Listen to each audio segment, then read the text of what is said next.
Coucou mes petits poulpes, j'espère que vous allez bien. Aujourd'hui je vous retrouve pour un tag qu'a fait PKJ il y a quelques années et que j'ai vu sur la chaîne Le Souffle des mots. Et donc c'est le tag sur la palle. Donc palle qui veut dire pile à lire pour les non expérimentés, n'est-ce pas? Alors voilà, j'avais envie de faire un peu connaissance, enfin que vous fassiez connaissance avec moi plutôt et que vous appreniez un peu plus à me connaître. Et du coup, comme je vous avais déjà parlé un peu de mes goûts littéraires dans le tag livresque de A à Z, je me suis dit que j'allais vous présenter le tag sur la palle. Et je reprends mon souffle parce que ma phrase était beaucoup trop longue et que j'ai dû tenir en apnée. Quel boulet. Alors, nous allons commencer tout de suite avec les questions. Donc toutes les intitulés de questions commencent par « Avez-vous dans votre palle un livre dont vous ne savez pas de quoi il parle ?» Alors oui, j'ai un livre donc, qui s'appelle « Les Chroniques de l'Univers ». Donc c'est le tome 1 de Richard Marazano et Ingo Romling. Donc c'est un livre que j'ai donc en e-book, donc je peux pas vous le montrer là. J'essaierai de vous mettre la photo juste ici de la couverture. Donc bah j'ai pas grand chose à vous dire parce que je sais pas de quoi il parle, mais globalement, en fait tous les livres de ma pile à lire, il y reste assez longtemps pour que j'oublie ce qu'ils racontent. Donc la plupart du temps c'est le cas pour mes livres, du coup j'ai pris le premier livre qui venait sur les livres addicts et j'ai laissé tomber sur celui-là, voilà. Donc est-ce qu'il y a un livre depuis plus d'1 an? Donc oui, il y en a pas mal aussi malheureusement parce que j'ai eu un moment où j'étais vraiment en boulimie littéraire parce que j'avais un peu... je sortais d'une énorme panne de lecture et du coup je voulais beaucoup lire sauf que bah je lisais pas très vite, voilà. Et du coup il y a Le Jeu de l'amour et du hasard de Marivaux. Vous allez dire mais quelle idée d'acheter du Marivaux comme ça pour le plaisir? Et bah je ne sais pas, voilà, c'est comme ça. J'ai lu le résumé, je me suis dit oh, ça a l'air sympa. Même si j'ai déjà lu L'île aux esclaves que je n'ai pas aimé, espérons que Marivaux me séduise cette fois-ci. Et donc un tome 2, donc oui, il y a donc Les Mondes de l'arbre de Sophie Henrionnet. Donc là c'est le tome 2, Céleste et la légende de Quercus. Donc ce livre est un peu particulier parce que je l'ai acheté ne sachant pas que c'était un tome 2 et du coup je n'ai pas lu le tome 1 et du coup j'attends de m'acheter un jour le tome 1 pour pouvoir lire ce tome. Voilà. Donc après un thriller, donc je lis pas énormément de thrillers, j'en ai pas beaucoup, mais j'ai Le Silence des agneaux, que je pense à peu près tout le monde connaît, enfin, au moins via le film avec Anthony Hopkins. Je ne sais toujours pas de quoi il raconte, je ne vous ferai pas de résumé dans cette vidéo parce que tout simplement la plupart des livres dont je vous parle, je sais pas de quoi il parle, donc voilà. Plusieurs livres d'une même série. Alors, je sais pas si ça peut compter, mais j'ai c'est lourd. L'intégrale de Narnia. Donc, dedans, il y a tous les tomes de la série. Donc, est-ce que ça compte? Parce qu'on compte les points à la fin. Donc, je vais faire que ça compte parce que je suis une grosse tricheuse. Voilà. Et j'assume, ça me pose pas de problème. Alors, ensuite, un classique. Alors, j'en ai plein de classiques parce que c'est quelque chose que j'aime beaucoup. Déjà, j'ai tous les Rougon-Macquart de Zola. Mais là, j'ai décidé de vous prendre le premier qui est venu dans la liste livralique, qui est le portrait de Dorian Gray de Oscar Wilde. Alors, j'ai très envie de le lire depuis que j'ai vu le film La Ligue des Gentlemen Extraordinaires, où il y a Dorian Gray. Et apparemment, d'après ma maman, c'est pas du tout les mêmes personnages, mais pas du tout. Du coup, je suis très curieuse de voir ce que ça donne et j'espère le lire bientôt. Alors ensuite, une romance. Donc je vais dire j'aime bien parce que je fais genre je réfléchis, mais en fait j'ai préparé le truc à côté. Donc c'est Le Sabre et la Soie de Rosemary Rogers. Donc c'est le seul dans la collection Harlequin que j'ai. Je l'ai acheté, je savais pas que c'était un Harlequin d'ailleurs. Et c'est une romance très certainement historique. Et je l'ai acheté à Emmaüs et voilà tout ce dont je me souviens sur ce livre. C'est pas fou.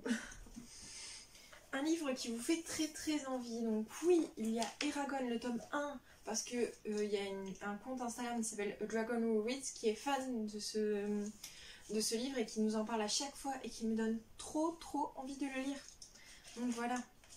Un livre que vous gardez pour lire pendant une période précise. Alors oui, il y a Le Joueur de flûte d'Amelin qui ne sera réservé que à ma semaine de vacances d'Halloween. Il y a un marque-page qui s'enfuit. Donc qui sera que pour la semaine d'Halloween, tout simplement parce que c'est un livre d'horreur. Horreur, Halloween, voilà, c'est QFD. Alors, un livre que vous avez prêté sans avoir lu. Et non, je ne prête jamais mes livres quand je ne les ai pas lus. Une fois que je les ai lus, j'en ai rien à faire. Mes livres en fait, c'est un peu une bibliothèque ouverte. Parce que je les prête sans problème. Et quand je les ai pas lus, je suis désolée les gens, je les prête pas. Un poche. Alors, j'ai pris le premier qui m'est tombé sous la main, c'est Le vieux qui ne voulait pas fêter son anniversaire. En fait, c'est plus... en général, quand on parle de poche, on parle plus pour les Américains, parce que les Américains, ça n'existe pas les poches. Et chez nous, les poches, tu vois, c'est hyper courant. Donc j'en ai plein, je vous ai pris le premier. Une dystopie, oui, je n'en ai qu'une. Et pourtant je suis fan du genre, autant celle-là, elle me fait pas trop envie, on me l'a offert en cadeau. C'est Les Derniers Hommes de Pierre Bordage. Alors d'après ce que j'ai compris, il y a une histoire de science, il y a une histoire de modification génétique.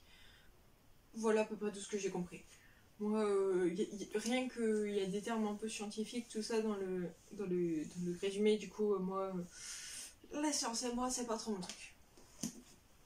Et dur. Un livre dont vous aviez complètement oublié l'existence. Alors oui, mais par contre, ce livre est en dessous de la pile que je viens de poser. Donc c'est... Alors, tout a failli tomber. Donc ça craint un peu. Alors il y a Les Bosquets de Versailles, le premier tome d'Annie Pietri. Alors, sachez que Annie Pietri, j'adore cette auteure. Elle est absolument géniale. Et en fait, je passe devant ma bibliothèque et puis je dis, mais il n'y a aucun livre que j'ai oublié, parce que en général, je me souviens assez bien, et j'ai regardé ce que j'ai fait. Mais je te connais pas, toi. Tu viens d'où? Tu sors d'où? Et du coup, voilà. Je l'ai oublié, donc je vais pas vous dire de quoi ça parle parce que je l'ai oublié. Votre prochaine lecture, Promis Juré. Alors oui, Promis Juré, parce que de toute façon, je l'ai prêté, je l'ai emprunté, et du coup, c'est toujours les livres que j'ai empruntés qui passent en premier. C'est After d'Anna Todd. En plus, toutes mes copines sont absolument fans, donc du coup, je me suis dit, il est temps que je le lise. Voilà, même si c'est une bonne grosse passe qui me fait un peu peur, j'avoue. Je vais surmonter ça, c'est pas très grave. Alors ensuite, un PKJ. Alors, je pensais pas, parce que je pensais avoir lu tous mes PKJ qu'il y a dans la bibliothèque, mais j'ai deux PKJ parce que il faut en citer deux en fait de PKJ. Donc j'ai L'Académie d'Amelia Drake. Comme d'hab, je sais pas de quoi ça raconte, donc je vais arrêter de vous dire que je ne sais pas de quoi ça parle. Je vais vous juste dire... je vais juste vous présenter le livre, voilà. Et donc il y a L'école du bien et du mal de Zoman Shinami, et que je vais très certainement lire assez bientôt parce qu'on m'a dit qu'il y avait des fées dedans. Et que moi j'aime les fées. Vous le savez sûrement, ma chaîne s'appelle La Bouquinerie des Fées, c'est pas pour rien non plus. Un livre que tout le monde a aimé, du coup vous avez peur d'être déçu. Les Harry Potter. Celui de Harry Potter, tout le monde en pense tellement que moi je l'ai lu bien après tout le monde, parce que au vu de mon âge, j'ai vu les films avant de lire les livres déjà, et puis voilà, je les ai pas lus tout de suite. Et je trouve que c'est un peu trop encensé, tu vois. Je vais me faire taper dessus, je vais me faire insulter dans les commentaires. En gros, je trouve que c'est un peu moins bien que ce que j'aurais voulu, mais c'est bien quand même, tu vois. Mais je suis quand même un peu déçue à chaque fois. Un roman fantastique, La Ligne Verte de Stephen King. La Ligne Verte, donc j'ai vu le film et tout de suite je me suis dit il faut lire le livre parce qu'apparemment il y a des choses qui ne sont pas pareilles, comme par exemple les dichotomies qui sont moins importantes. Il y a les personnages qui sont un peu plus développés. En plus, je me souviens d'une scène de théâtre que j'avais jouée où moi j'étais Paul Café dans la pièce. Et du coup, c'était sympa. Alors ensuite, tournons la page. Un livre que personne n'a aimé, du coup vous avez moins hâte de le lire. Pas du tout. Alors ça, j'ai pas trouvé dans ma bibliothèque, autant... non. Un livre qui va être adapté au cinéma et vous voulez absolument le lire avant. Non plus. J'ai pas de livre comme ça, voilà. Un livre avec une tranche rouge. Là c'est facile, il suffit de prendre le livre de poche jeunesse. Donc j'ai pris Une robe pour Versailles de Jeanne Albrandt. So beautiful accent English, n'est-ce pas? Voilà, tout simplement. Ensuite, un livre de votre auteur préféré. Donc oui, alors, j'ai officiellement 3 auteurs préférés. Stephen King, Anne-Marie Desplatux et Jean Telet. On va parler de ce 3e, parce que bah, j'ai d'autres Stephen King aussi, mais... Alors, Jean Telet, j'ai Charlie Neuf et j'ai aussi Darling. Donc voilà, Jean Telet, un très bon auteur que je vous conseille, mais attention, un auteur adulte, ne lisez pas ça quand vous êtes enfant, ça peut ruiner votre innocence, attention. Une suite de séries, mais avouez que vous ne vous souvenez plus des tomes précédents. Alors, j'aurais fait cette vidéo il y a 3-4 mois, j'aurais pu vous présenter plein de livres. Sauf que j'en ai profité du confinement, tout ça, pour finir toutes les sagas dont j'avais les tomes. Donc du coup, j'en ai pas. Désolée.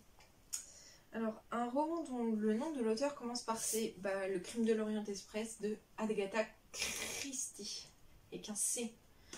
Donc voilà, un livre qui me fait envie parce que j'adore les histoires de huis clos. Ouh, je ne sais plus parler.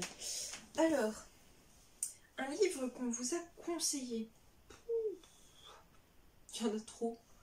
Il y en a trop. Je suis en train de regarder parce que j'ai pas prévu le livre, j'avoue, pour ce moment.